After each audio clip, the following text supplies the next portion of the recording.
Кыргыз тилине мамлекеттик тил макамын берүү тууралуу мыйзамдын кабыл алынгандыгына быйыл туура 30 жыл.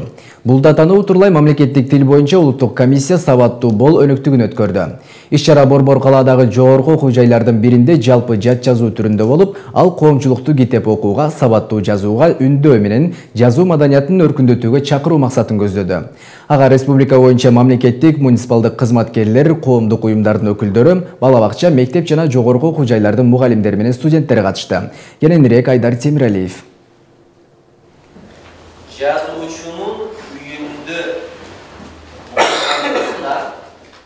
Сабаттуу бол акциясынын ураны сабаттуу болуу заманбап жашоонун талабы. Мындан туура 30 жыл мурун тагыраагы 1989 жылы Кыргыз ССРнин жогорку совети Кыргыз ССРнин мамлекеттик тили жөнүндө мыйзам кабыл алып, кыргыз тилине мамлекеттик тил макамы берилген. Ошол күндөн тарта ар жылы өлкөдө мамлекеттик тил майрамы белгиленип келет. Бүгүнкү иш-чара дал ошол мамлекеттик тил жөнүндө мыйзамдын 30 жылдыгынын алкагында уюштурулган. Окурман үчүн дары, жазуучу дарыгер эмеспи деген оюма кошулуп, Өнөктүктүн максаты кыргыз тилинде туура жазууга багыт берип, сабаттуу болууга үндөө жана калктын тил, жазуу маданиятынын деңгээлин көтөрүү болуп саналат. Бүгүнкү иш-чарага кары жашы дебей мамлекеттик, муниципалдык кызматкерлер, студенттер жана коомдук уюмдардын өкүлдөрү келип, өз күчүн сынап көрүүгө аракет кылышты. Кыргыз тилин өнүктүрүү үчүн бул керек нерсе болуп атат.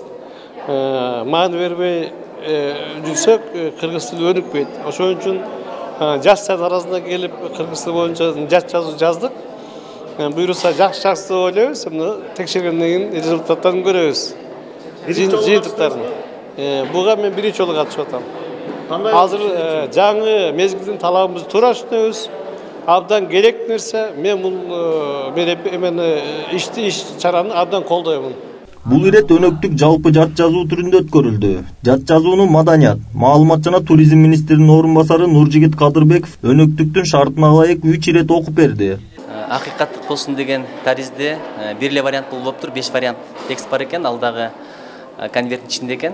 Аны болсо көрдүңүздөр, өзүңүздөрдүн катышуулардан бирөөсү чыгып туруп ачып берди. Ошол жерде мен биринчи жолу окудум. Өз шарты боюнча ушундай экен, 3 жолу окуп бериш керек экен. Биринчи окуп бересиң, адамдар кабыл алып түшүнүш үчүн. Экинчи жаздырат экенсиң, үчүнчүсүндө кайрадан жана тыныш белгилерин, абзацтарды, анан кайсыл сөз жаңы жолдон баштап ушулардын баардыгын тактап алыш үчүн кайрадан окуп берет экенсиң да.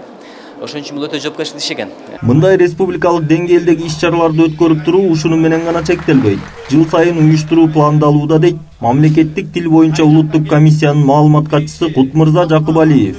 Бул иш-чаранын мындай бир пайдасы бардык тармакта иштеген адамдар үчүн, деги эле мамлекеттик тилде иш жүргүзгөн бардык кызматкерлер үчүн, окуучулар үчүн, студенттер үчүн, ошондой эле окутуучулар, мугалимдер үчүн дагы жалпы эле кыргыз эли үчүн өтө керектүү деп ойлойм. Себеби сүйлөгөндө баарыбыз билебиз, куйлуштуруп сүйлөйбүз кыргыз негизи. Бирок жазганга келгенде, жанагындай пунктуациялык белгилерге келгенде өтө көп баягы кемчиликтер кетип калышы мүмкүн.